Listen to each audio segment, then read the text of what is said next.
कौओं और उल्लुओं का युद्ध। बहुत समय पहले की बात है। एक घना जंगल था जहाँ तरह तरह के पशु और पक्षी रहते थे। उसी जंगल के एक विशाल बरगद के पेड़ पर कौवे का राज्य था। उस राज्य का राजा था मेघवर्ण नाम का बुद्धिमान कौवा। वह न केवल शक्तिशाली था बल्कि नीति और चतुराई में भी निपुण था। उसी जंगल की एक अंधेरी गुफा में उल्लुओं का राज्य था। उल्लुओं का राजा था अरिमर्दन, जो अत्यंत बलवान लेकिन अहंकारी था। उल्लू रात में बहुत शक्तिशाली होते थे, जबकि दिन में उन्हें ठीक से दिखाई नहीं देता था। इसके विपरीत कौवे दिन में तेज होते थे और रात में कमजोर। एक दिन कुछ कौवे उड़ते उड़ते उल्लुओं की गुफा के पास पहुंच गए। अंधेरे में उल्लुओं ने उन्हें देख लिया और बिना कारण उन पर हमला कर लिया। कई कौवे घायल हो गए। इस घटना के बाद दोनों पक्षों में शत्रुता फैल गई।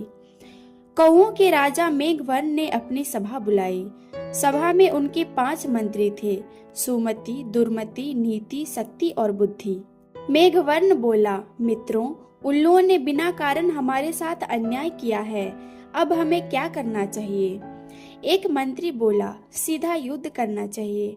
दूसरे ने कहा, समझौता कर लेना ही अच्छा है। लेकिन तीसरे मंत्री बुद्धि ने कहा, राजन, उल्लू रात में शक्तिशाली हैं और हम दिन में। यदि हम सीधे युद्ध करेंगे तो नुकसान हमारा ही होगा। हमें बल से नहीं, बुद्धि से युद्ध जीतना चाहिए। मेघवर्ण को यह सलाह बहुत पसंद आई। बुद्धि ने एक चालाक सुझाई। एक कौवा ऐसा दिखावे कि वह राजा से नाराज है और उल्लुओं के पास शरण मांगे। यह सुनकर सभी चौंक गए, लेकिन बुद्धि ने समझाया, यही हमारी जीत का मार्ग है। एक बहादुर कौवा आगे आया। उसका नाम था स्थिर जीवी।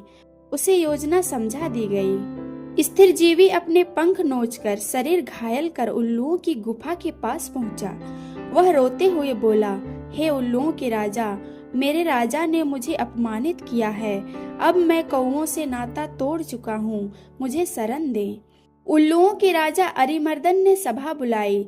उसके मंत्रियों ने कहा, यह हमारा शत्रु है, इसे मार डालना ही सही है।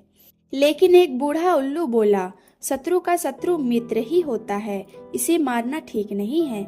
अहंकारी अरिमर्दन ने उसी की बात मानी और स्थिर जीवी को गुफा में रहने दिया गया। स्थिर जीवी दिन में अंधे उल्लुओं की गतिविधियां देखता और रात में चुपचाप कौओं तक खबर पहुंचाता। उसने जान लिया कि उल्लू दिन में बिल्कुल असहाय होते हैं। कुछ दिनों बाद स्थिर जीवी ने उल्लुओं से कहा, मैं अब पूरी तरह आपका हो चुका हूँ, मुझे अपनी गुफा के द्वार पर रहने दें। उल्लुओं ने अनुमति दे दी। एक दिन स्थिरजीवी ने कौओं को संकेत भेजा। कौवे बड़ी संख्या में आए और सूखी लकड़ियां और पत्ते गुफा के बाहर डालने लगे। रात होते ही कौओं ने उन लकड़ियों में आग लगा दी। गुफा में धुआं भर गया। दिन में अंधे उल्लू बाहर निकल नहीं पाए और सभी का अंत हो गया। सुबह होते ही कौओं ने देखा कि सारे उल्लू मारे जा चुके थे। कौओं ने बिना युद्ध किए केवल बुद्धि और धैर्य से विजय प्राप्त की। मेघवर्ण ने स्थिरजीवी को सम्मानित किया और कहा, आज यह सिद्ध हो गया कि बल से बड़ी बुद्धि होती है।